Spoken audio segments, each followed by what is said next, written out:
immorales tant que cela favorise l'objectif. Par conséquent, ils ne sont pas éliminés pour une mauvaise cause. Ils sont incompatibles et simplement non fonctionnels pour les fonctions qui seront requises d'eux. Vous pourriez vous demander, mesdames et messieurs, quelles sont les fonctions qui seront requises d'eux? Je pense que vous avez déjà vu quelques exemples à Ruby Ridge et Waco, au Texas, et de nombreux autres endroits. Et je continue avec la lettre. Superviser un public hypocrite. Je sens que j'ai besoin de dire à nouveau que si un agent de police professionnel doit mentir contre ceux qui violent la loi, cela est moral. La même chose est vraie lorsque les juges et les procureurs du gouvernement dissimulent des preuves et des témoins du jury pour gagner leur cause. Quand un homme politique ment pour gagner un office ou faire des affaires qui favorisent le nouvel ordre, cela est moral. Permettez-moi de vous dire ce qui est vraiment immoral. Je vais utiliser l'émission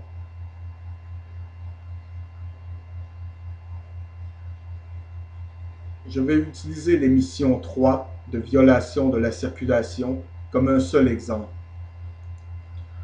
La véritable immoralité, c'est quand 5 sur 10 bons citoyens honnêtes prennent la barre des témoins, prêtent serment à leur Dieu et procèdent ensuite à fabriquer des mensonges pour se sauver de leurs constats.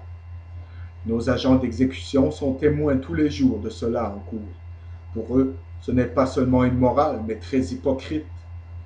La malhonnêteté des forces de l'ordre aide la société dans son ensemble.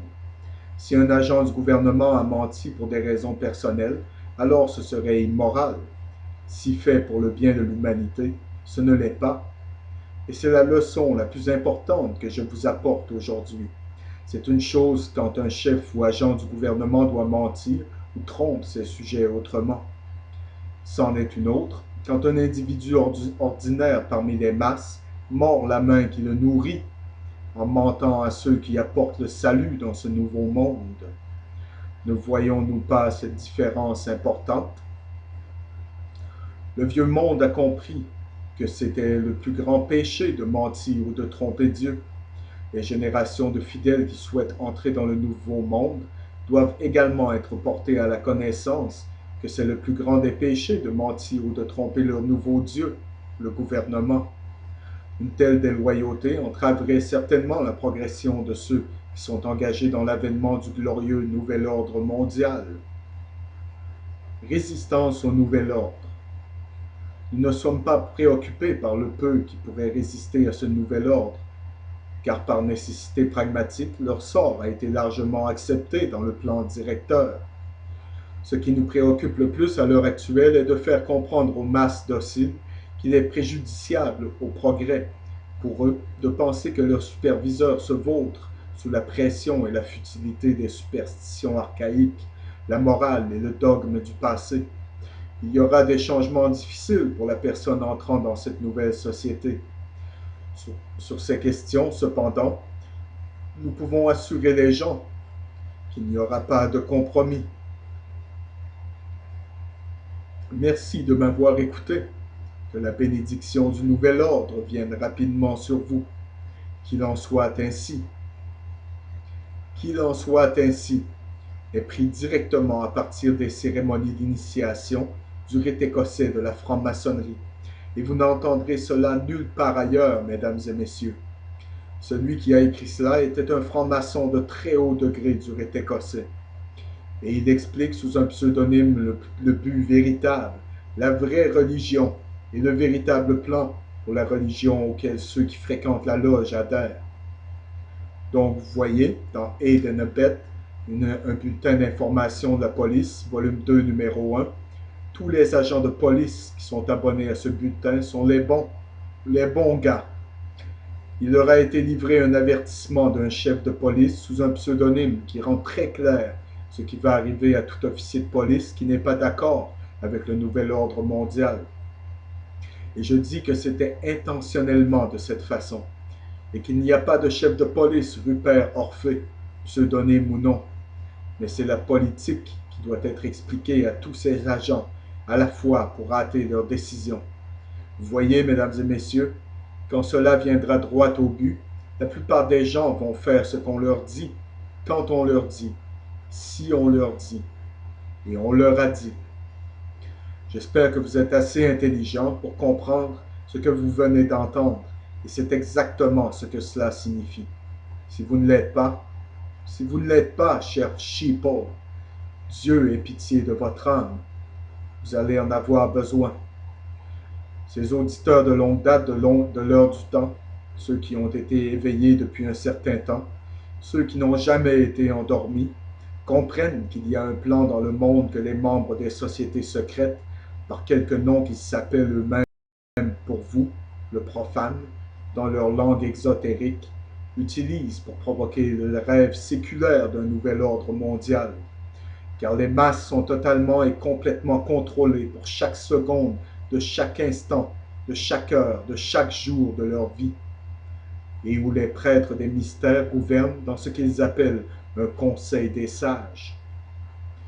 Le grand public ne saura pas grand-chose de ce conseil des sages, car il y aura à la tête de ce conseil un leader charismatique, religieux et politique. Cela est nécessaire car le public doit quelque part exprimer leurs émotions, leur colère, leurs élations. Et cela ne fait aucune différence s'il renverse le leader de son trône. Les vrais leaders resteront intacts car ils sont restés intacts tout au long de l'histoire du monde. Ceux d'entre vous qui croient vraiment que ce plouc, Stephen Harper, est à la tête de cette nation et prend les décisions, vous avez probablement, à un certain point dans les dernières 24 heures, pensé que vous étiez Pierre Bruno et vous êtes assis sur la moitié de votre cerveau. Et ceux d'entre vous qui croient que vous avez vraiment le choix au moment de l'élection, lorsque le choix a déjà été fait, et c'est particulièrement dommageable si vous croyez que votre vote compte vraiment lorsque c'est le collège électoral qui élit le premier ministre. Ne comprenez-vous pas? Stephen Harper est juste un messager de service. Et s'il se fait destituer, cela ne résoudra rien. Et ceux d'entre vous courant en rond, signant des pétitions pour attaquer Stephen Harper, auraient intérêt à relire la Constitution du Canada. Vous voyez, vous ne pouvez pas destituer un premier ministre parce que quelqu'un a signé une pétition. Je m'en fiche si 34 millions de Canadiens signent cette pétition.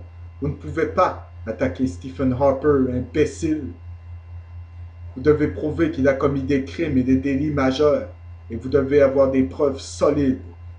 Et vous devez avoir des témoins qui ne meurent pas en un jour, et de la documentation qui ne disparaît pas par le temps que la semaine prochaine arrive. Comprenez-vous? Une fois de plus, ils vous font tourbillonner en rond au bout du cul-de-sac. Bonne nuit, et que Dieu vous bénisse tous.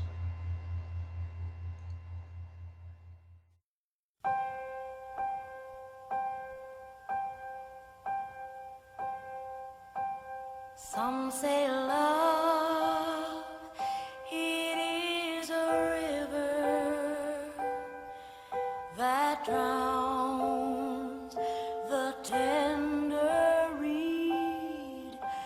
Some say love, it is a razor that leaves your soul to bleed. Some say love